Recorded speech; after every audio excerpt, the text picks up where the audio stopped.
1 de septiembre, un mes más que comenzamos a partir de hoy, domingo, y se cumplen de paso 756 días del gobierno del cambio, del primer gobierno progresista y perteneciente al pueblo colombiano. Siempre que comenzamos un mes, siempre que comenzamos una semana, deseamos que sea un mes de victoria, tanto en lo personal, todos nuestros sueños, nuestros planes, como en el sueño colectivo que tenemos todos, y es ese de transformar a Colombia, de demostrarnos nosotros mismos que otra Colombia es posible, que nuestro país merece mucho más, y en eso es lo que estamos luchando, y eso es lo que queremos. Primero que todo, pues agradecerles obviamente que estén acá, como siempre, apoyándonos, dándole clic a esa miniatura para ver nuestro contenido. Se los agradecemos de veras de todo corazón. Y no podíamos comenzar este video, esto es como un paréntesis, llamémoslo así, sin destacar esas alegrías que nos siguen dando nuestros deportistas paralímpicos en estos Juegos Paralímpicos, valga la redundancia, que se están celebrando en París. Ayer, un momento histórico. Ayer lo que se vivió es algo grande, algo que de verdad nos pone y nos alegra, te hace sentir, vibrar como colombiano.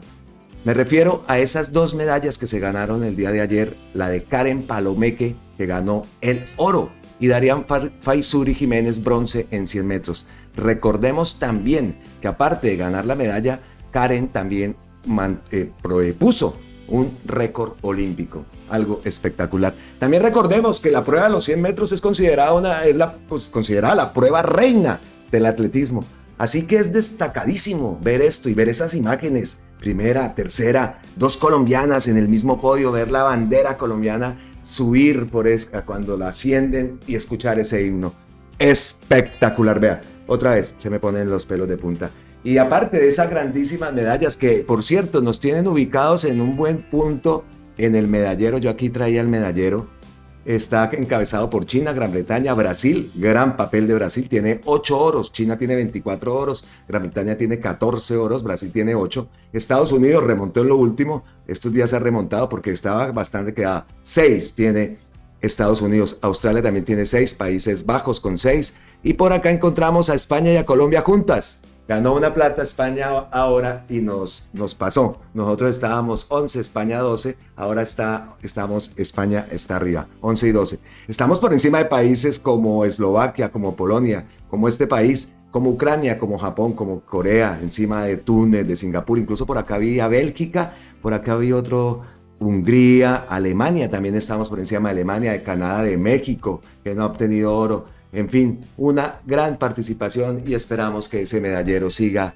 avanzando y sigamos posicionándonos más, por lo menos en ese top 10. Ese top 10, top 15 sería fabuloso para nuestros deportistas paralímpicos y para nuestro país. Grandiosa demostración de valentía, de superación, de lo que también somos Colombia. Y aunque esta superación la ves tú en todos los deportistas de todo el mundo, hemos visto unos casos y unas imágenes impresionantes que te llegan al alma. Listo, la primera noticia fue esa, oiga, y después rematamos con ese partido de la Selección Colombia. ¡Qué bien! Debutó con victoria importante en un torneo de estos, en una Copa del Mundo. El primer partido que sea una victoria, pues se logró 2-0 ante Australia. Así que muy bien por nuestras deportistas, muy bien por nuestras mujeres deportistas también, las mujeres de la selección femenina. Excelente, excelente. Y vamos por ese campeonato del mundo. Paso a paso, no nos vamos a empezar ya a creer campeones. Todo esto es paso a paso, pero se puede. Hay con qué, como dicen, hay con qué. Listo, eso era lo que quería pues como intro de este contenido, porque no podíamos dejar de destacar, aquí somos amantes del deporte y no podíamos dejar de destacar pues esas imágenes que vimos ayer. Ahí vemos a Karen. Hay mucho control con el tema de imágenes y todo esto, no queremos infringir las plataformas ni nada de eso. Por eso no ponemos tantas imágenes de los deportistas, son imágenes reservadas, imágenes con copyright, pero ahí la vemos a Karen Palomeque. Muy bien, felicitaciones y aquí desde la distancia, gracias porque nos están haciendo vibrar. Bueno, me alargo. ¿Qué vamos a ver en este contenido? ¿Qué es lo que traigo hoy resumido para ustedes? Lo primero que todo, pues ayer estuvimos en esa audiencia de Olmedo López, no quedamos conformes con la decisión. Lo manifesté incluso en el título del video.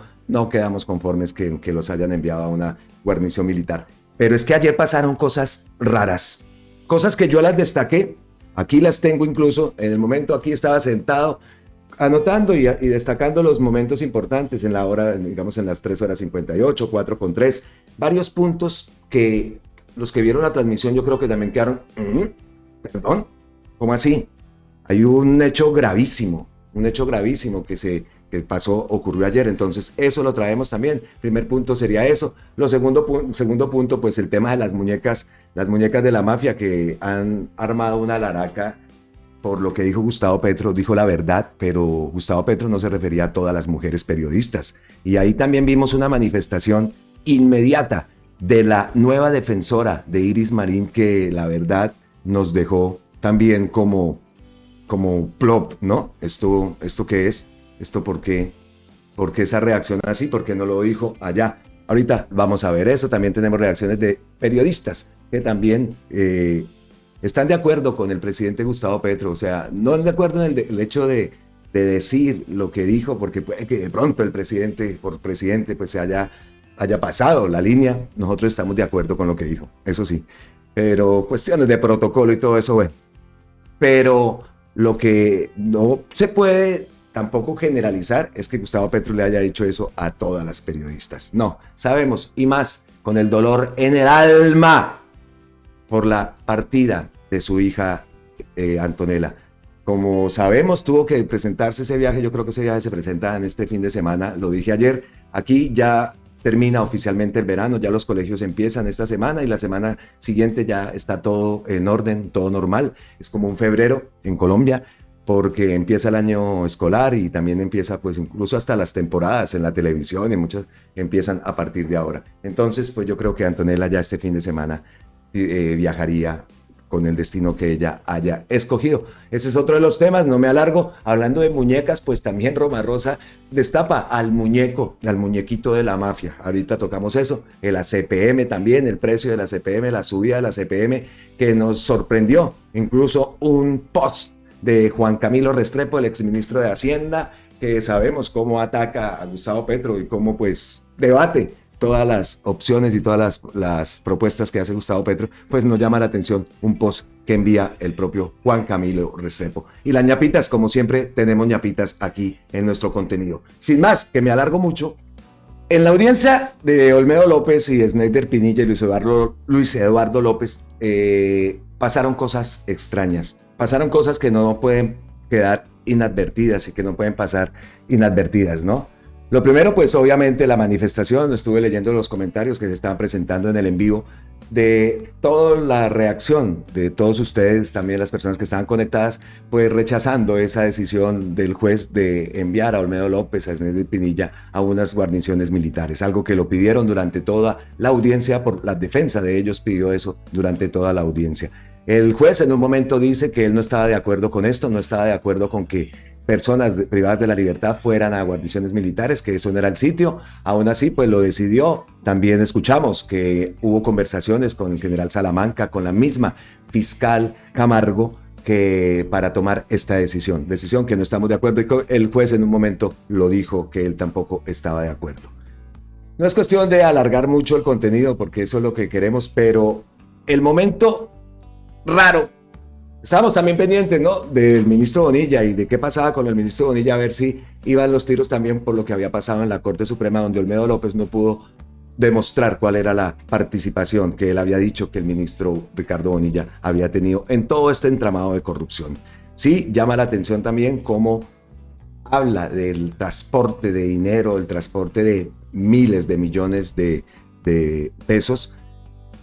También nos llamó mucho la atención, no sé si a ustedes, nos llama mucho la atención que muchas partes de la presentación, después de que empezó a hablar el juez, decía que esto no es nada, que ese entramado de corrupción no se podía llamar como tener la magnitud que estaba teniendo, porque no había sido nada en comparación, y habla ahí de la nueva EPS, en fin. Varias veces escuchamos eso, decir que que tanta laraca, esto no es nada en comparación con otros. Eso nos llama la atención, porque es verdad, es a comparación con otros escándalos que se han destapado en los últimos meses y en las últimas horas, en los últimos días, pues es menor, pero es grave. Y no me parece que un juez tenga que decir eso, ¿no? Entonces, yo ahí enfocaba la cara de Olmedo cada vez que escuchaba eso, de decir, no, es que esto tampoco es tan grave. Es más la laraca que han hecho los medios, porque son personajes públicos y tal. A mí eso no me cuadró, la verdad, no me cuadró muchas veces, lo dijo varias veces. Pero lo que me parece grave es este punto. Y aquí entonces traigo a María Paula Fonseca porque ella lo dijo, lo escribió hace poco. Y era lo que yo tenía acá. Entonces vamos a tomar el post de María Paula que dice: esta afirmación del juez en la audiencia de Olmedo López es delicadísima. Cuando entre quien da la orden y quien finalmente la ejecuta intervienen más de 4 personas, eso va a dificultar la identificación de esa persona que en efecto tiene el dominio del hecho. Eduardo López Rosero es el último eslabón de esta cadena, el más pequeñito, el que menos debería estar. Los primeros que deben comparecer ante las autoridades son justamente aquellos que determinan la apropiación de sumas cuantiosas ascienden a 3.000 millones de pesos, 1.000 millones de pesos. Cuando el despacho estaba estudiando esta situación, hacía una alusión a casos que se han presentado ante este estrado judicial en donde ciudadanos transitan por la calle en sus vehículos o en sus maletas con sumas cercanas a los 120 millones, 200 millones, la policía los aborda, les incauta el dinero, les incanta el vehículo, se incauta el dinero con fines de comiso, se inicia un proceso judicial por presunto lavado de activos. Ese dinero queda congelado a instancias de la Fiscalía General de la Nación de entre 6 a 2 años, mientras se establece que el dinero tiene un origen lícito para hacerle una devolución sin indexación de la suma dineraria a ese ciudadano que logra acreditar el origen ilícito. Vendió una casa, vendió un carro, hizo un negocio cualquiera, pero el origen es lícito. En este caso transitaron en maletas más de 4.000, 5.000 millones de pesos. Se le entregaron directamente a ciudadanos que seguramente alegarán que no tienen ninguna intervención, como en este caso, la alta consejera para las regiones, quien actuó casi como mensajera en este asunto, simplemente trasladando una suma de dinero al presidente del Senado, el doctor Iván Nami. Pero evidentemente cuando se trasladan esas sumas de dinero se debe tener conciencia de dónde origina el dinero y por qué debo servir yo como instrumento para transportar una suma de esa cantidad de dinero. So pena de verme inmersa en una investigación por lavado de activos y me llegan a sorprender con esa suma de dinero transitando por la calle. Por tanto, no es una actuación marginal, no es una actuación accidental la participación de ciudadanos que se prestan para realizar ese tránsito de dinero. También como lo es un jurídico de la Unidad Nacional para la Gestión del Riesgo, el señor de apellido Llanos, que también se prestó para transitar con altas sumas de dinero en la ciudad de Bogotá a instancias justamente de Neider López Rosero, quien de Contera también estaba actuando en ese momento a instancias del señor Olmedo López.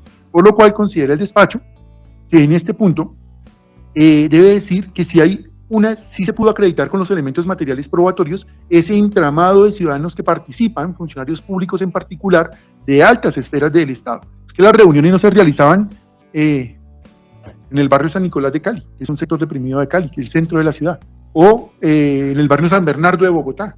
Las reuniones se realizaban nada más y nada menos que en la Casa de Nariño. En la Casa de Nariño, donde uno esperaría que el delito no permee, porque es allí, desde allí donde se llevan las riendas del Estado, desde allí donde se gobierna el Estado colombiano. Y allí se hacían las reuniones. ¿Qué policía va a hacer algo allá?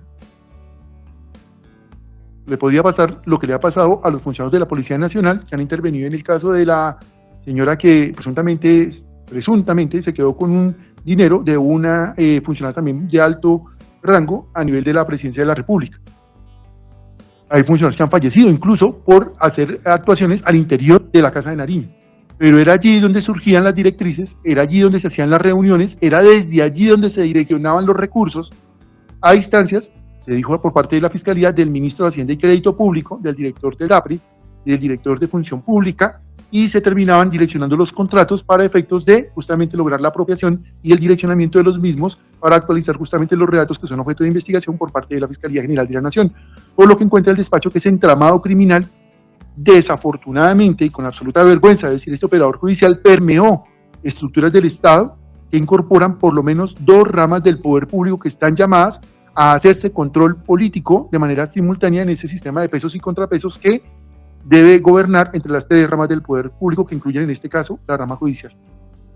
Por esa razón considera el despacho que se actualiza el artículo 310 del Código de Procedimiento Penal al acreditarse el inciso 1, los numerales 1 y 2 de la norma antes referida en lo que tiene que ver con el peligro para la comunidad en punto de los ciudadanos Neider Pinilla, Olmedo López y Eduardo Rosero. ¿Cómo un juez asegura con total ligereza que hay funcionarios que han fallecido por hacer actuaciones en la Casa de Nariño? Esto es un señalamiento gravísimo y más grave que venga de un operador de justicia. ¿Dónde están las pruebas de que esto fue así? Es muy grave que instituciones como la de la justicia reproduzcan señalamientos sin sustento, con total irresponsabilidad, aportando a un relato que busca crear la idea de que en la Casa de Nariño hay algo oscuro y un entramado criminal. Esto lo dice María Paula Fonseca, recordemos los que no lo sepan. María Paula es la exsecretaria de Comunicaciones de Prensa de Presidencia. A mí me encantaba lo que ella estaba haciendo cuando estuvo al frente, me encantó su labor. Además es subgerente de RTBC, periodista, productora audiovisual, magíster en ciencia política, en fin, ella es María Paula Fonseca. Pues totalmente de acuerdo con María Paula, lo dije anteriormente también.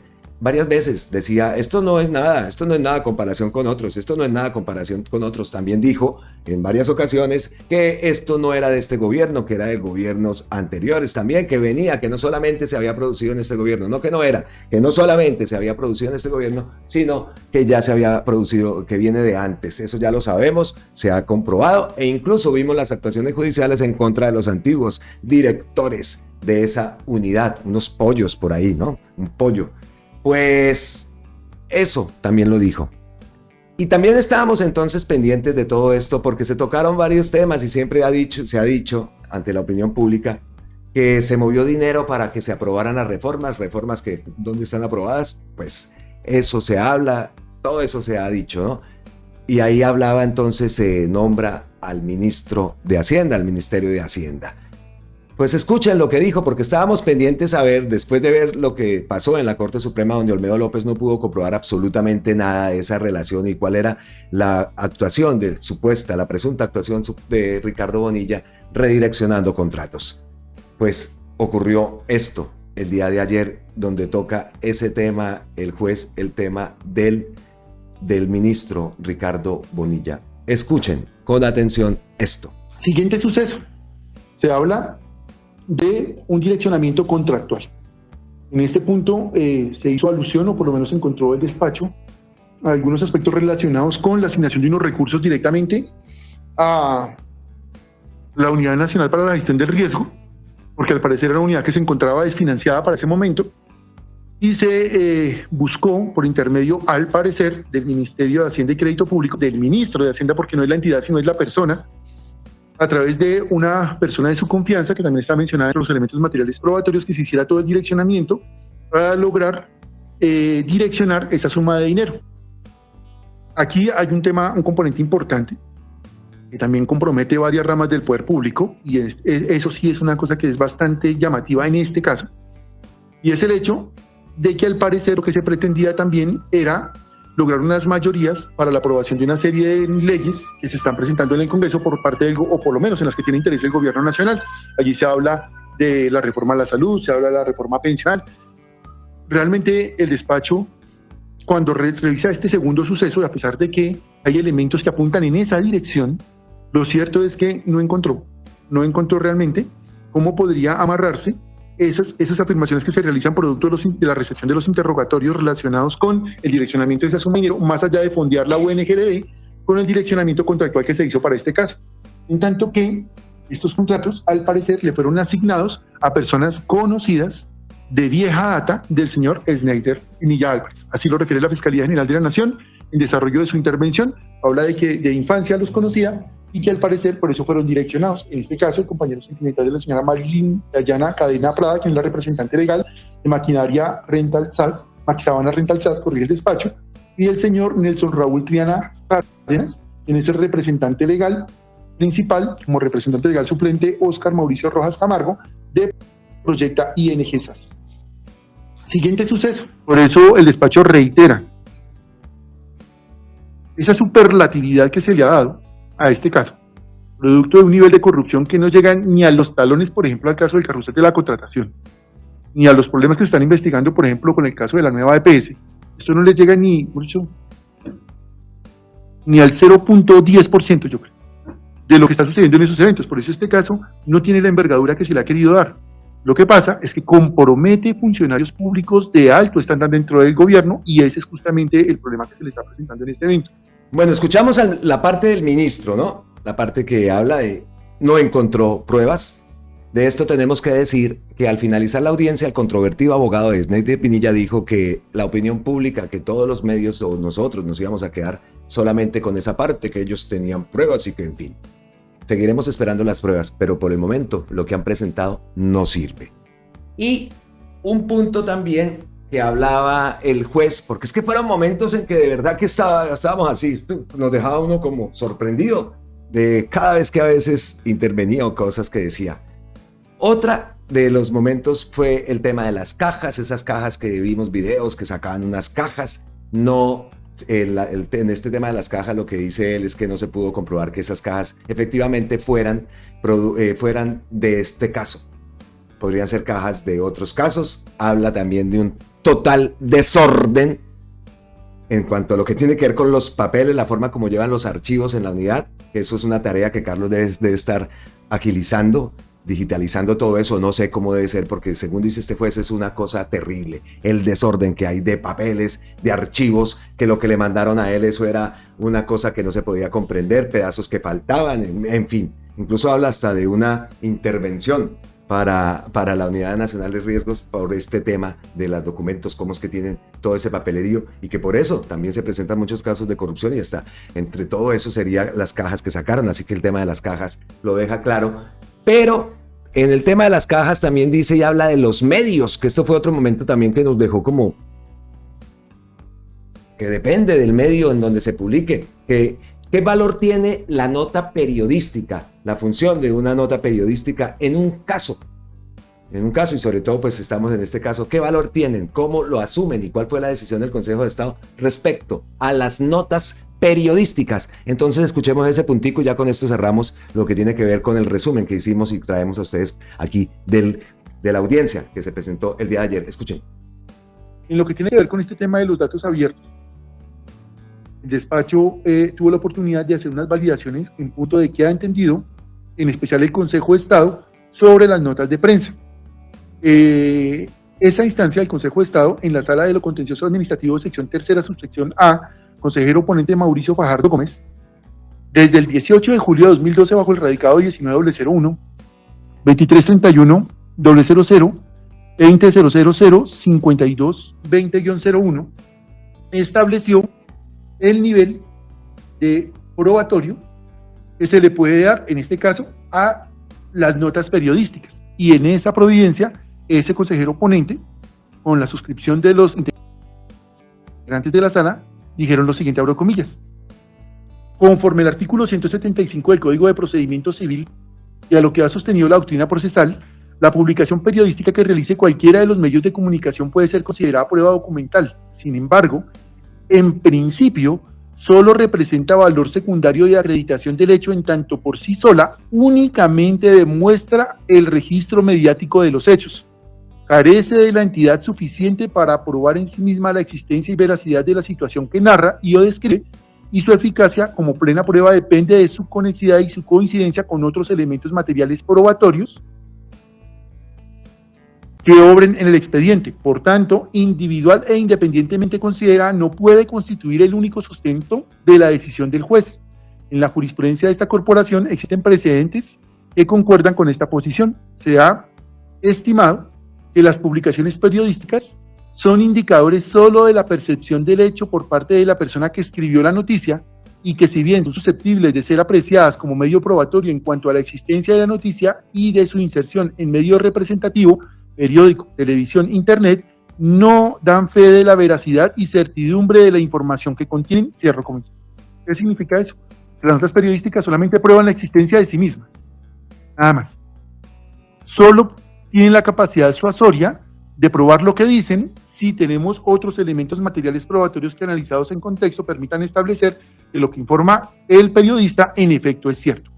En este caso, la defensa del señor Olmedo y la defensa del señor Osmeño también tiene un componente importante de consultas periodísticas que se orientan a demostrar entrevistas y demás aspectos que, en principio, en consideración de este operador judicial, no tienen la entidad probatoria que se le pretendió dar. Adicional a ello, hay otro componente que es muy importante tener en cuenta en tratándose de notas periodísticas. El periodística transmite su percepción del hecho, no el hecho mismo, sin mencionar el interés o contenido político que tiene el medio de comunicación, que está determinando justamente la forma como se informa el hecho que escribe el periodista. Depende del contenido político del medio de información que publica esta noticia. Eso fue otro de los momentos que nos dejó. Y habla también de que muchas de las pruebas que lleva Olmedo López son notas periodísticas. Entonces, por eso también traía aquí el punto, que cómo ve y cuál ha sido la decisión del Consejo de Estado en tema de una nota periodística en un juicio, en especial pues en este juicio que estamos viendo, en esta audiencia que estábamos viendo el día de ayer. Lo cierto de todo esto, que pasaron cosas gravísimas, como lo denuncia María Paula Fonseca, como nosotros aquí lo teníamos reseñado. Si ustedes se dan cuenta, mis clips son un poco más largos de lo normal, porque no me gusta cortarlos, me gusta dejar en contexto cómo es que en el momento que hablan y que dicen las cosas que dicen, porque después muchas veces se toman fragmentos de esto, se sacan de contexto y terminan diciendo lo que no es. Entonces ahí queda claro. Ese era el resumen que teníamos preparado y así quedamos entonces con el primer punto. Llegamos al final del primer punto que tenemos para este video con una conclusión y nos quedamos aquí con Gustavo González González. 3 delincuentes de la peor calaña han sido enviados a guarniciones militares para su reclusión. Así es como la corrupción sigue reinando en este país. Y el otro punto que tenemos preparado aquí era para haber puesto, no sé, una música, pero bueno, la cuestión de copyright, el tema de las muñecas de la mafia. Todo esto lo han sacado también de contexto. Las palabras de Gustavo Petro fueron clarísimas, como lo toca en el momento que lo dice y bajo ese sentimiento de que su hija Antonella, nada más, que la niña tenga que salir del país por todo lo que ha vivido. En esa presentación, en ese discurso que por ahí vi que Gustavo Petro lo colgó, es importante que lo vean todo. Hay una clase de historia, pero lo que dijimos ayer y lo que hablamos ayer, de seguir tanto los discursos y las palabras, ustedes también lo pueden nomás con ver 30 segundos, se dan cuenta que Gustavo Petro está triste. Está triste y pues obviamente entendemos esto. De esto nos llamó muchísimo la atención. Lo primero que vamos a ver es el post de Gustavo Petro que les dice críticas a Gustavo Petro por llamar a las periodistas muñecas de la mafia. Eso no fue lo que dijo Gustavo Petro. Gustavo Petro no generalizó como lo están haciendo. Y como vamos a ver aquí también traemos periodistas que están apoyando a Gustavo Petro con esa tristeza, ese dolor de la partida, de la salida del país de Antonella. Por ahí vimos también que al alcalde de Medellín le tocó sacar a su familia también de Medellín. No habla del país, pero sí le tocó sacarla de Medellín por lo mismo. Porque pensar diferente, entonces ahora se ha convertido... Bueno, ahora no, pero en estos estamos viendo cómo ha crecido. Esto es de siempre. Pensar diferente en Colombia siempre ha sido sinónimo de que te tilden de guerrillero y de todo lo que ya sabemos. Y muchos de nosotros hemos tenido que aguantar por el hecho de buscar un cambio para nuestro país. Gustavo Petro dice entonces: no, amigo, el nuevo siglo, no desinformes, las periodistas no son muñecas de la mafia. Pero la mafia ha tenido periodistas a sueldo. ¿O se nos olvidó? No se nos olvide. Periodismo es investigar la verdad del poder. Esto que dice Gustavo Petro es verdad, que no se nos olvide. Entonces armaron la laraca. Y lo que nos llama la atención es este post que envía la nueva defensora, Iris Marín Ortiz. Aquí lo tengo. Miren lo que dice Iris Marín. Recordemos que esas palabras las dijo en la posesión de la nueva defensora. No esperen de mí como defensora del pueblo que justifique el lenguaje discriminatorio o que estigmatiza a las mujeres. Seré coherente, la columna de esta Defensoría del Pueblo es la igualdad, rechazo toda forma de violencia contra las mujeres, no hay espacio para estimaciones o agravios frente a las periodistas, nada lo justifica, no somos muñecas ni instrumentos de nadie, debatamos la diferencia, no violentemos a las mujeres. ¿Perdón? ¿Perdón? Eso lo dijo la nueva defensora, vaya por Dios. Ahora entendemos por qué el pacto apoyaba a una, Gonzalo Guillén apoyaba a otra y la que resultó elegida fue esta señora. Que lo dijimos en la intro, que el presidente se haya pasado o no, eso es otro debate. Pero lo que dijo no es mentira y lo acabamos de leer en el post. Pero aquí, señora Iris, se le olvida a usted o no está enterada que incluso una periodista que no es colombiana ataca a la hija del presidente. ¿Dónde está en ese post la posición rechazando? ¿O es que no se enteró? Muy mal esto.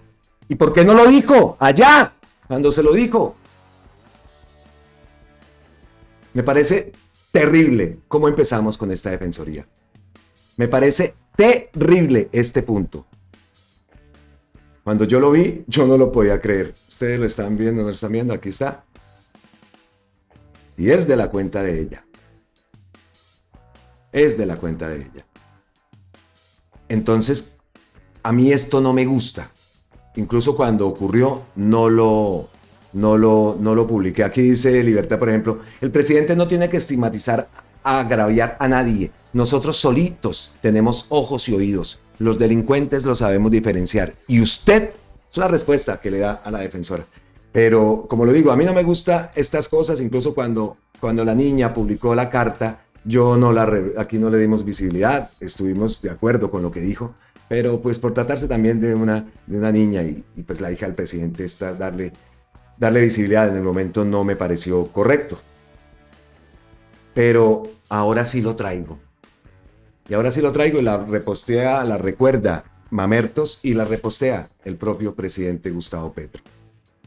¿A qué me refiero? A la carta que le envía Antonella a Salud Hernández. Repito, una periodista española que pueden ejercer su labor, por supuesto. Aquí no estamos hablando de dictaduras ni nada de eso. Simplemente yo dije, ¿qué pasaría aquí si yo voy y ataco a una hija de un presidente de la forma como lo hace esta señora? De una vez me caen organizaciones, en fin. No estoy viviendo en ninguna dictadura, vivo en España. Pero esto no se puede hacer. No se puede hacer.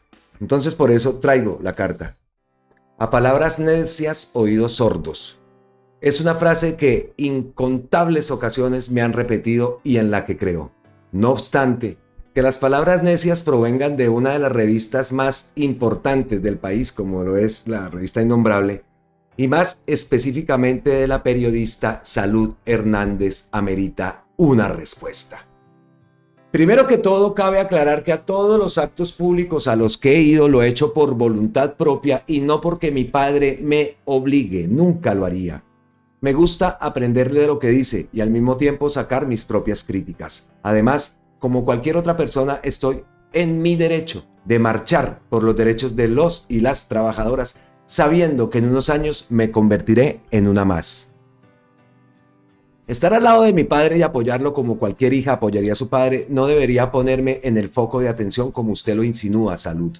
Sin embargo, parece que usted, respetada periodista, por verme al lado de mi papá buscó la ocasión de utilizarme como instrumento para criticarlo. Si su intención era juzgar el discurso de mi padre, lo cual es totalmente válido, podría haberlo hecho sin necesidad de mencionarme. Usted, a lo largo de su carta, estigmatiza mi vida, mi forma de ser y de pensar. Cito unos cuantos ejemplos. Encuentro descorazonador que un adolescente crea ese tipo de gestos. Lo aprenderás, Antonella. De pronto, Antonella, conviene aclararle entre muchos más. Sin embargo, es pertinente recordarle que antes de juzgar a una persona toca conocerla. Por ende, me presento. Antes que nada, mi nombre es Antonella Petro Alcócer. Y al igual que los adolescentes de mi edad, tengo mi vida propia, alejada de la política. Voy al colegio, practico mi deporte, salgo con mis amigos colombianos en Bogotá, no europeos en Italia, como usted lo insinúa.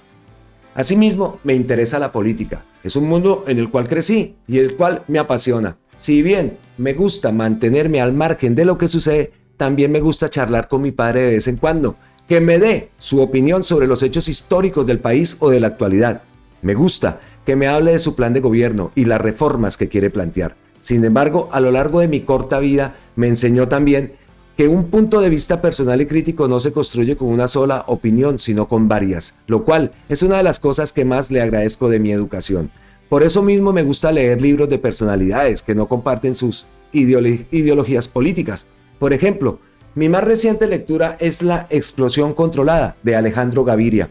También he aprendido que se tiene que llevar la contraria cuando uno no está de acuerdo en algo, por la cual no callo mis opiniones cuando siento que es correcto.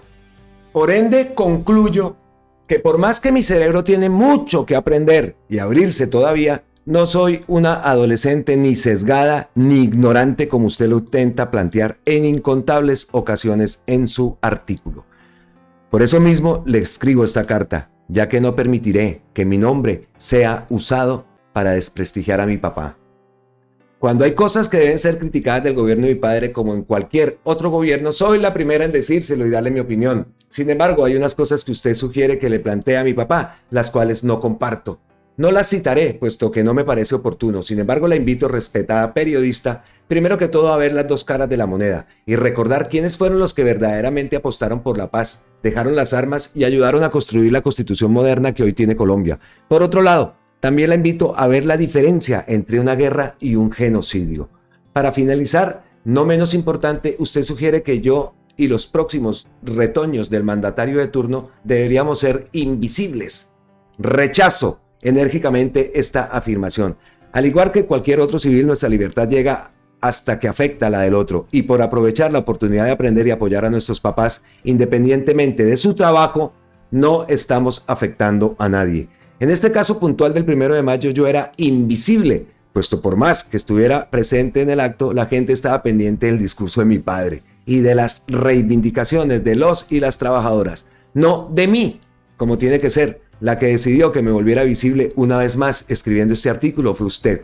Respetada salud, atentamente, Antonella Petro.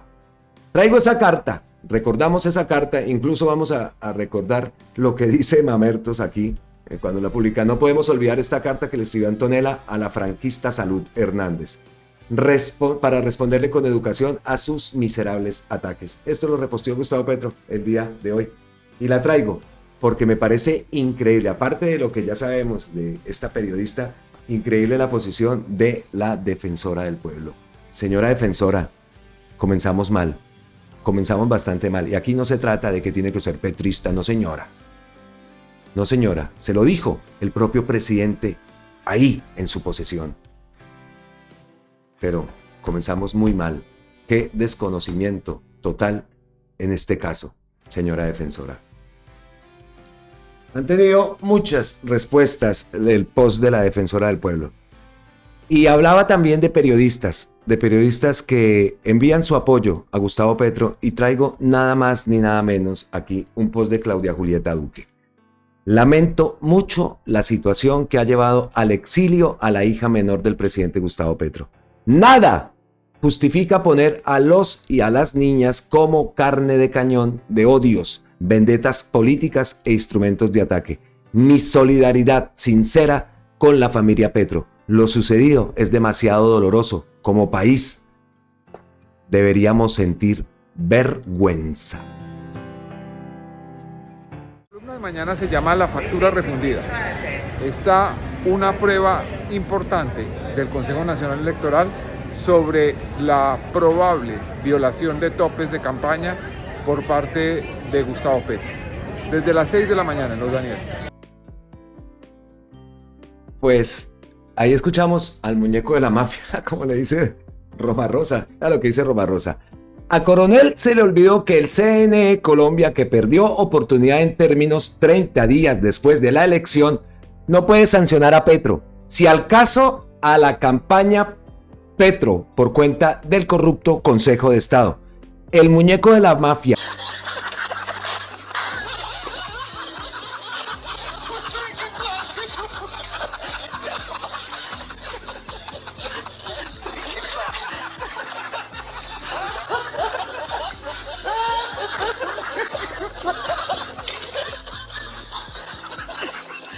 ¡Qué horror de periodismo!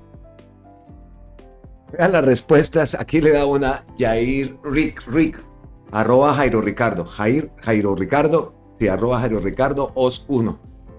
Debe preocuparse por Chiquito, Joir Ackerman, mañana en Vorágine. Estamos pendientes de la publicación de Vorágine, que ayer había dicho que hoy había una nueva publicación sobre Chiquito.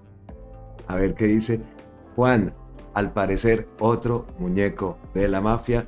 Solo le están allanando el camino a Alejandro Gaviria, al que ni una pregunta o columna le hacen sobre el desfalco monumental a la salud durante sus ministerios. Capitán Olvido, totalmente de acuerdo con este capitán. Vamos a darle reposo al capitán Olvido. Es la verdad. Entonces ya sabemos la banda, yo le digo aquí la banda de Daniel el Travieso. ¿Qué pasaría? Vamos a ver qué dice Vorágine de ¿cómo es que le puso? Chiquito. Y miren, Gustavo Petro, ya para cerrar este bloque, Gustavo Petro acaba de postear respecto a la polémica de lo que dijo de las muñecas de la mafia. Dice acá, claro que el periodismo está lleno de mujeres valientes, algunas asesinadas por decir la verdad. Pero el discurso es claro y ustedes lo manipulan. Cuando hablo de periodistas del establecimiento, hablo precisamente de quienes no están al servicio de la ciudadanía, sino de quienes están a sueldo de poderes oscuros y su información depende del sueldo de quienes pagan. O si no, recuerden las lisonjas a Pablo Escobar, lisonjas, alabanzas a Pablo Escobar por televisión, solo por poner un ejemplo. O los whiskies tomados con Carlos Castaño, el asesino. Solo se necesita oír el discurso y no repetir las frases de la manipulación. El periodismo colombiano está lleno de mujeres corajudas y brillantes, grandes contadoras de historia, reporteras incansables, cronistas sensibles y audaces. Eso lo dice Juan David Laverde y por supuesto, como le dice Gustavo Petro, muchas mujeres valientes periodistas han sido asesinadas. Eso también lo tenemos clarísimo. Pero el discurso es claro y siempre pasa lo mismo. Los invito a que lean, a que escuchen todo el discurso, que es buenísimo. Yo lo dije en el video de ayer, yo me lo escuché toditico y lo repito y lo vuelvo y lo repito, pues para cuestión de editar y sacar los puntos que traigo acá para el resumen. Pues me sé prácticamente todo y aprendí mucho de historia, como siempre, en esas intervenciones de Gustavo Petro. Y no se trata de, como muchos lo hacen ver, no, aquí no somos bodegas ni nada de eso. Y queremos ser parte de ese cambio, colocar nuestro granito de arena, no trabajar con el gobierno ni nada de eso. No, nosotros vamos por nuestra bola, como dicen, con el apoyo de ustedes. Eso es lo más importante y eso es lo que yo llevo aquí en mi corazón, esa familia tan grande que tenemos ya de Colombia con C. Pero lo que nosotros queremos es mostrar, es ver ese cambio que se produce. Por eso el canal se llama Colombia con C. Esa C es de cambio, es de Colombia, es de cambio. Y eso es lo que nosotros queremos mostrar. Entonces aquí no estamos lambiendo ni nada de eso. Y sabemos también lo que dice Gustavo Petro de muchas mujeres valientes que han sido en realidad asesinadas por decir la verdad. Listo, eso lo acaba de postear Gustavo Petro, entonces dejamos ya el tema de las muñecas y los muñecos, que hay muchos. Eso no es mentira. Si les duele, pues al que le caiga el guante, como dicen. Pero eso lo hemos visto. Así que de tergiversaciones del discurso, de eso ya estamos cansados, estamos ya, como sabemos decir, ¿no? Y todo lo que han sacado y todo lo que han dicho y sacan y lo editan y que estaba, bueno, no entienden. ¿Cuántos hijos de ellos les ha tocado irse del país? ¿A cuántos les ha tocado? Yo los veo por ahí. Incluso cuando decían por ahí leí un post, incluso ni en el auge de la guerrilla tuvieron que salir del país. Gustavo Petro le ha tocado sacar a todos. Y así muchas familias enteras. El senador Iván Cepeda fue otro también que tuvo que irse con su papá y su familia, su madre. Vivieron en muchas partes de Europa. Y así ha sido. Pero lo decimos, que Antonella, que seguramente también está con el dolor en el alma, esto la va a hacer más grande de lo que ya es, porque Antonella es una niña muy pila. Así que le deseamos lo mejor y fuerza, Anto, fuerza. que no está solita. Bueno, eso lo acaba de postear Gustavo Petro. Estaba mirando a ver si Gustavo Petro había posteado algo referente al tema de lo de Daniel el Travieso, pero por el momento no. Vamos avanzando porque nos hemos alargado bastante hoy de domingo. El otro tema es el tema de la CPM.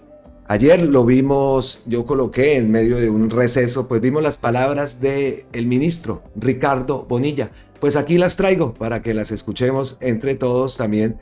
¿Qué es lo que dice? ¿Qué es lo que pasa con el ACPM? Me van a decir, pero usted ¿qué viene a hablar si usted está por allá?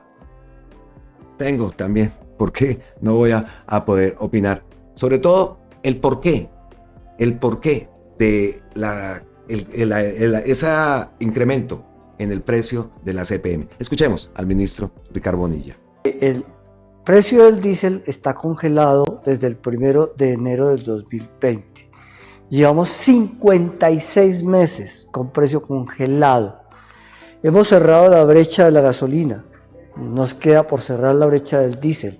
Este es un subsidio ineficiente para la economía colombiana que genera un enorme déficit fiscal y no contribuye al saneamiento de las finanzas públicas. El subsidio que le estamos dando al diésel lo podríamos perfectamente usar en el acumulado del año para entregarle un subsidio a todas las familias vulnerables de Colombia, equivalente a más de 500.000 pesos por persona. Ese es el tamaño de lo que tenemos hoy como déficit. Podríamos estar construyendo tranquilamente varias vías que hoy tienen problemas, como Medellín-Quibdó o Pereira-Quibdó. Podríamos también, si fuera el caso, iniciar nuevas obras de infraestructura que tengan que ver con las necesidades de poblaciones en el sur del país que hoy no tienen apoyo de inversión.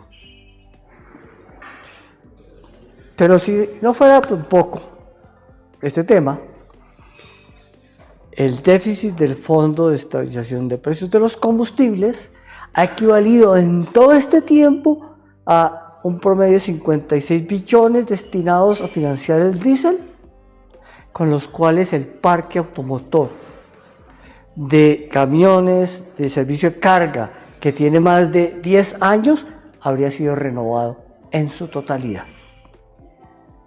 Por esa razón, el subsidio es insostenible y tenemos que comenzar a ajustar el precio del diésel. La información de esa noticia impopular, pero es una noticia de una acción responsable. Ahora vamos a ver también por qué.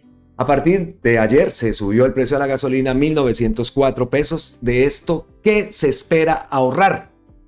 Pues el gobierno espera ahorrar 1.6 billones en lo que resta del 2024. ¿Qué impacto va a tener esto en la inflación? Según las estimaciones del Ministerio de Hacienda, va a tener un impacto del 0.3 puntos porcentuales en lo que tiene que ver con la inflación para el cierre de este año. Aquí vemos los precios entonces.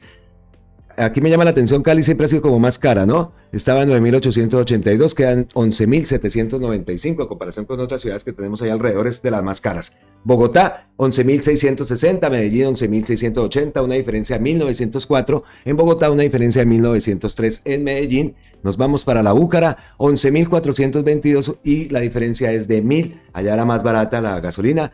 El diésel, perdón, 11.422, 1.903 la diferencia. Pero aquí traigo esta fórmula que incluso la publiqué ayer en la transmisión, en la retransmisión de la audiencia. Actualmente, cuando un consumidor llega a una estación de servicio, compra el diésel, le echa a su vehículo, el consumidor paga solamente el 50% de lo que cuesta ese combustible.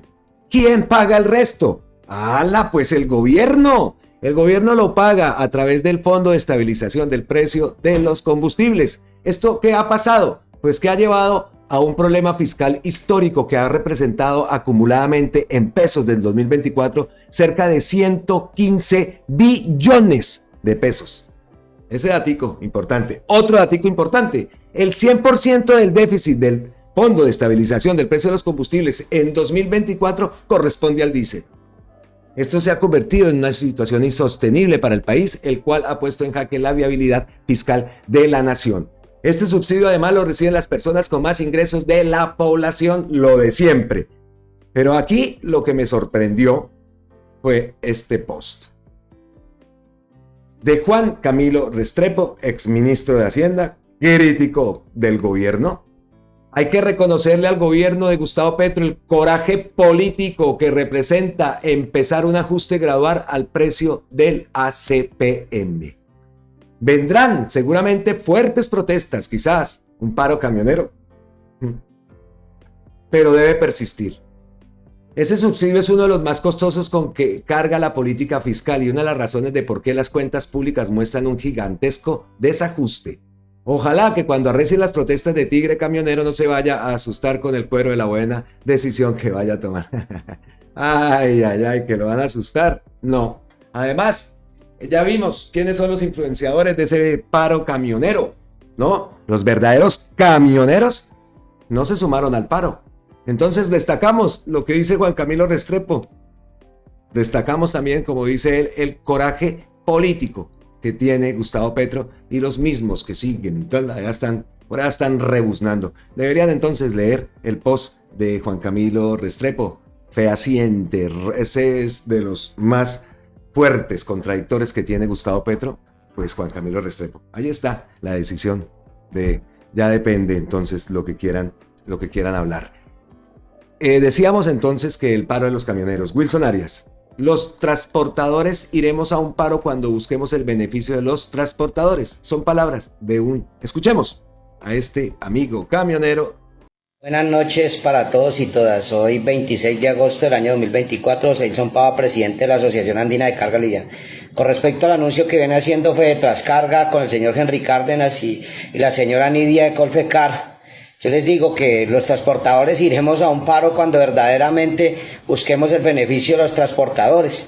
Cuando el primer punto sea una ley laboral para el transportador, cuando el segundo punto sea el 1 a 1, la regulación que estamos sobreofertados, cuando el tercer punto sea que ustedes cumplan el CISETAD, cuando el cuarto punto sea un CISETAD para la carga liviana, cuando el quinto punto sea que saquemos adelante esa ley de peajes, ese proyecto de ley que está en el Congreso, que lo han hundido 14 veces, cuando se cree un fondo de reposición para la carga liviana. Entonces, en ese orden de ideas, y colocaremos el ACPM como séptimo punto, pero no vamos a salir a pelear por el combustible para que ustedes se llenen los bolsillos, nos sigan pagando los fletes por debajo del CISETAD, como le pasa al señor Henry Cárdenas, que tiene investigada su empresa Transportes Teca, o a esta señora de Colfecar, cuando nos roban los saldos, nos hacen descuentos injustificados, no nos pagan los saldos, no nos pagan los cargues y los descargues, y vamos a salir a que se congele o que se baje la CPM para que ustedes nos sigan pagando los mismos fletes y se sigan llenando los bolsillos. Entonces yo sí los invito al señor Henry Cárdenas, hablemos de esos 7 puntos y después sí convoquemos a un paro, pero no convoquemos a un paro para llenar sus bolsillos. O por qué no convocó a un paro cuando habían los 5.000 vehículos mal matriculados, o por qué no convocaron en un paro en el gobierno anterior cuando se perdió el 1 a 1, o por qué no convocaron a un paro cuando se perdió el fondo de chatarrización. Entonces no nos juegue a la doble moral, señor Henry Cárdenas, cuando celebra usted que le suban a los peajes, y celebró en el gobierno pasado que nos instalaran peajes. Y usted, señora Nidia, primero páguenos los saldos, primero obligue a sus asociados a que no nos hagan descuentos injustos, páguenos el CISETAD, no nos jueguen a la doble moral a los transportadores. Recordemos también esto, pildoritas para la memoria. Cuando gobernaba Duque, esto lo publica Gustavo Bolívar, cuando gobernaba Duque, la derecha amenazó con expropiarle los camiones a quienes protestaban. Hoy, ante la falta de un opositor serio, deliran con un paro camionero que paraliza al país. Paro camionero contra Duque, expropiación. Contra Petro, bienvenidos. Y vean, recordemos eso. La Fiscalía aplicará extinción de dominio a camiones que bloqueen las vías. Expropiación. ¿Qué tan viable es la extinción de dominio a camiones que bloquean las vías que anunció el fiscal Barbosa? Ahí cita a ese portal Infobae. Que no se nos olvide. Bueno, esos eran los bloques que teníamos preparados para el día de hoy. Las noticias que habíamos agrupado para el día de hoy, nuestro contenido. Como siempre, lo saben, ñapitas. Las ñapas, el bonus track, el vendaje que tenemos aquí en Colombia con C. Primero que todo, quiero que escuchen esto. y de la cumbre del pacto histórico con la mujer, la mano derecha, la mujer fuerte en la Casa de Nariño, doña Laura Sarabia, porque esa ha sido una relación entre el partido del presidente y la doctora Sarabia con muchos momentos de tensión, algunos momentos de tensión. Un momento, Lucas, de tensión, aunque todo esto se dio en los mejores términos, Sí. ella se sinceró, pues sí pudimos conocer que el representante del pacto histórico, Alejandro Ocampo, tuvo un momento de tensión con Laura Bueno, Sarabia. el representante Alejandro Ocampo vive en momentos de tensión. Pues claro, él se ha caracterizado siempre por ser muy, muy directo, muy frentero, pero particularmente ellos dos tuvieron un momento de bastante tensión. ¿Por qué? Pudimos conocer que le dijo 3 puntos con los que no estaba de acuerdo. 1, le dijo, se tienen que acabar los escándalos de corrupción en el alto gobierno, porque nosotros no vamos a salir a defender a estos personajes ni a tapar los escándalos de corrupción porque las regiones nos están pidiendo cuentas. 2, el poder regional no puede seguir en manos de otros partidos. ¿Por qué razón todavía uribistas, duquistas, gente de Cambio Radical está en los principales cargos de las regiones del país, y por qué nuestra gente que se dejó el cuero en las calles en la elección presidencial no está? Eso se lo dijo muy enfáticamente. Y 3, que no tienen confianza con algunas personas que están rodeando al presidente y que para él el presidente todavía se estaba rodeando mal. Esto se lo dijo. Nosotros confirmamos con varias personas presentes en la reunión, confirmamos con él, lo llamamos directamente, pero hay que decir que no nos ha contestado. Nos dejó en visto, pero sí pudimos confirmar esta información. También le consultamos a Laura Sarabia, pero después de este momento de tensión, entonces ella dijo lo siguiente: si ustedes le quieren seguir diciendo al presidente que está mal rodeado, pues háganlo, sigan, ese ya no es mi problema, le dijo Laura Sarabia. Pero después también fue productivo haber hecho estas cartas sobre la mesa y sincerarse en la discusión, porque ella dijo, mire, tenemos que limar asperezas, tenemos que pensar en la unidad del partido, quedan 2 años de gobierno, así que vamos a establecer unos 10 puntos estratégicos en lo que viene, que son pactos regionales, reforma rural integral, jurisdicción agraria, toda la implementación ferroviaria del sueño que tiene el presidente Gustavo Petro y mirar a las elecciones de 2026. Entonces, hubo momentos de tensión, pero también hubo algunos acuerdos. Pues nos quedamos con eso último que estaba diciendo la periodista, ¿no? Ya cada uno de ustedes saca su opinión. Es mi opinión. Comparto cosas de las que dice Alejandro Ocampo. La verdad, sí. ¿Y ustedes qué opinan? ¿Qué opinan de eso? Sin embargo, lo que hay que destacar, esto está muy bueno que se presente, me parece a mí. Está muy bueno que se digan las cositas así, así, así. Pero lo importante es que se corrija todo esto. Entonces, bien por eso. De eso también se trata, ¿no? De que nosotros también dentro del pacto de ese partido único que ya lo necesitamos, se tienen que crear esas formas de llegar a las listas. Y ahora, mientras estamos en el gobierno, que quedan 2 años, pues se tiene que mejorar el curso del camino. Entonces, pues me parece bueno lo que dice. Aquí dice acá, traigo a Físico en Puro, voy a tomar de Físico esta última parte. Aún quedan 2 años para hacer las cosas mejor y que el presidente se rodee de gente más competente, de su propia militancia y sobre todo honesta, con ganas de querer hacer las cosas bien. Vamos a ver entonces qué pasa también. Sabemos que en todo esto pues quisiéramos que todos fueran pues rodeados, todos de la misma sangre, pues sí, pero ahí viene el 5586. Sapos que nos tenemos que tragar. A mí Cristo no me gusta. Por ahí un suscriptor me escribió que Cristo era una persona tal. Pues sí, sí, lo que pasa es que pues no tengo nada contra él. Lo que pasa es que pues pienso que hay gente también muy capaz y que no queremos ver más ya santistas, todo ese poco de gente ahí. Pero bueno, también respeto, por supuesto, la opinión del suscriptor. Entonces, ¿qué opinan de esto? ¿Qué opinan? Todo esto, a mí, en lo personal, bien que haya pasado esto. Y destacamos entonces lo que dice el Físico Impuro al final de este post. Primer yapita era esa. La segunda, BYD anunció su primer vehículo eléctrico ensamblado en Colombia. ¿Cuál es el plan? Como parte de un proyecto piloto, BYD produjo por primera vez un vehículo eléctrico ensamblado en Colombia. Buscarán llevarlos a otros países de la región. Esto es un hecho muy bueno. Representa un gran paso dentro de la industria automotriz nacional. Anunció BYD su primer chasis de bus articulado eléctrico ensamblado en territorio colombiano. Este vehículo, producto de un esfuerzo conjunto de la ensambladora Hino Motors en Cota, Cundinamarca, no solo es pionero en la producción de carros eléctricos en Colombia, sino que además también será carrozado por empresas nacionales. Vea pues, una grandísima noticia, me parece esto. Muy bien. Otra, aquí traigo a Romanowski GP. Efecto Petrovsky, se hizo realidad este proyecto cuando no se roban la plata. En 2 años el gobierno de Petro pavimentó una vía en el Putumayo, cosa que nunca hizo el narcouribismo en 20. Se robaron las platas de las regalías cuando había bonanza petrolera. Aquí vemos el video. Muestre.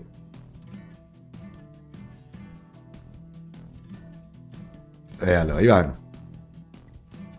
Ahí. Prácticamente en 2 años se ven reflejados aquí en el departamento del Putumayo. Durante 20 años tuvieron la oportunidad de haber terminado esta vía, dejarla pues en las condiciones que hoy se encuentra, pero resulta de que no. 20 años que saquearon prácticamente el departamento del Putumayo, donde en ese tiempo, más de 50.000 barriles diarios, hoy en día está entre los 35.000 y 38.000 barriles diarios del departamento del Putumayo. Un departamento petrolero y azotado por la corrupción. Excelentes, esas imágenes las tomamos aquí de Romanowski GP. Ay, esas carreteras, ay, mi Colombia. Cada vez que veo las carreteras, las tienditas, me encanta eso de las tienditas cuando uno para. Ay, no, Colombia definitivamente es una belleza, me teletransporta. Listo, ¿qué más, ñapitas? Lástima que la prensa prepago no le dé despliegue a la estrategia que está empleando el gobierno del presidente Gustavo Petro en diferentes regiones de Colombia, promoviendo el turismo, el comercio en el país de la belleza, esta vez en Nuquí, en el departamento del Chocó. Acá vemos las imágenes, ya saben que no les puedo poner. Pero mire, vean, toda esta promoción contando historia, todo lo que se está viendo por allá, qué belleza, hombre. Nuquí, en el Chocó. Nuestro Pacífico, visitar el Pacífico también, vea. Ay, ustedes no lo están viendo, perdón. Véalo.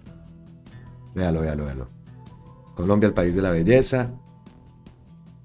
No lo estaban viendo, discúlpenme. Miren esas. Qué rico. Colombia, pues aquí la mostramos, Ave Fénix, por supuesto que sí. La campaña. Colombia, el país de la belleza, es pacífico. Genial. Colombia. A ver, más ñapitas.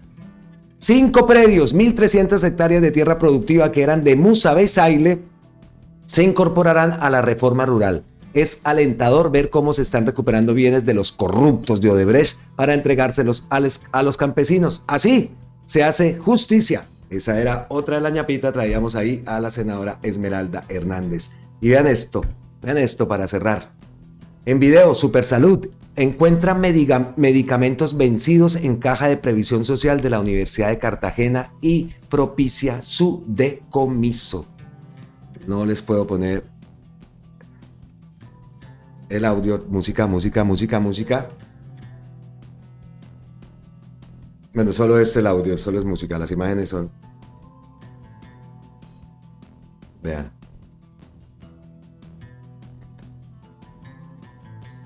Medicamentos vencidos.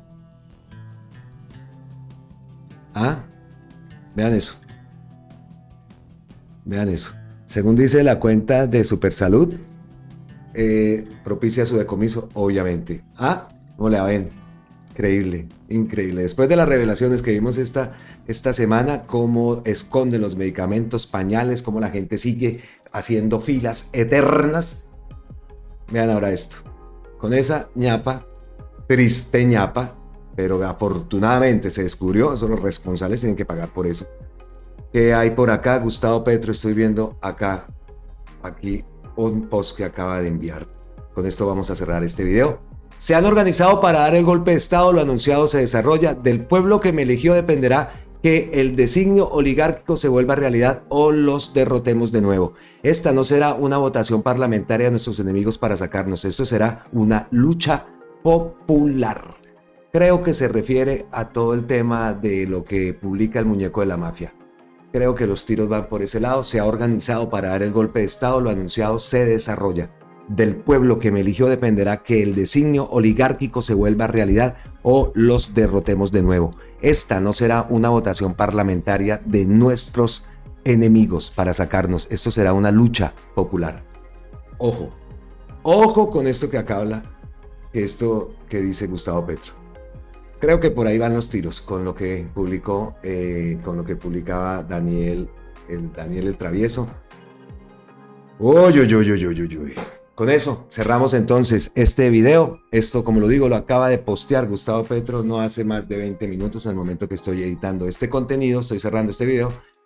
Entonces, pues con esa nos quedamos. Abrazotes ancestrales desde la distancia. Como siempre, millones y millones de gracias a todos ustedes. Estaremos pendientes de esta noticia, este anuncio que hace, este mensaje que envía Gustavo Petro. Nos vemos en la próxima. Feliz domingo para todos ustedes. Gracias, gracias, gracias. Abrazotes ancestrales desde la distancia. ¡Mua! Nos vemos en la próxima. No olvidarse, por lo tanto, jamás de repartir para asegurar la paz.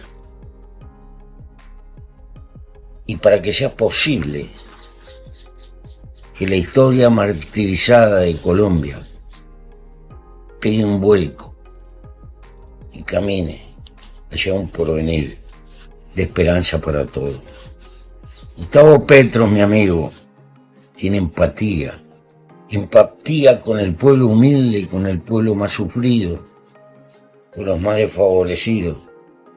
Tiene amor por su pueblo y ha vivido mucho. Y sabe perfectamente que en los últimos 25 años el mundo ha cambiado más que lo que pudo cambiar en 2 siglos.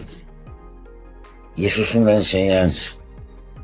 Y sabe que Colombia necesita menos odio, menos egoísmo, más solidaridad humana.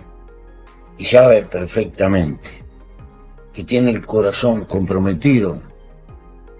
Y espero que el pueblo colombiano le dé la oportunidad de demostrarlo.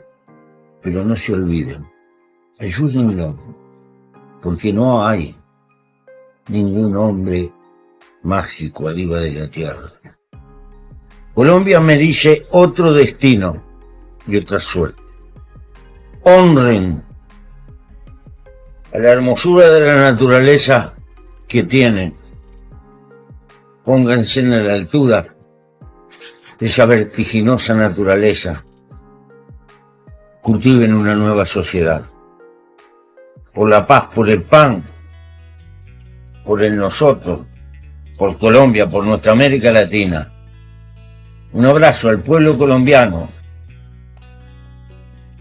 El querido Petra, a su gente y a todos los colombianos que son mis hermanos americanos, desde el sur hasta siempre.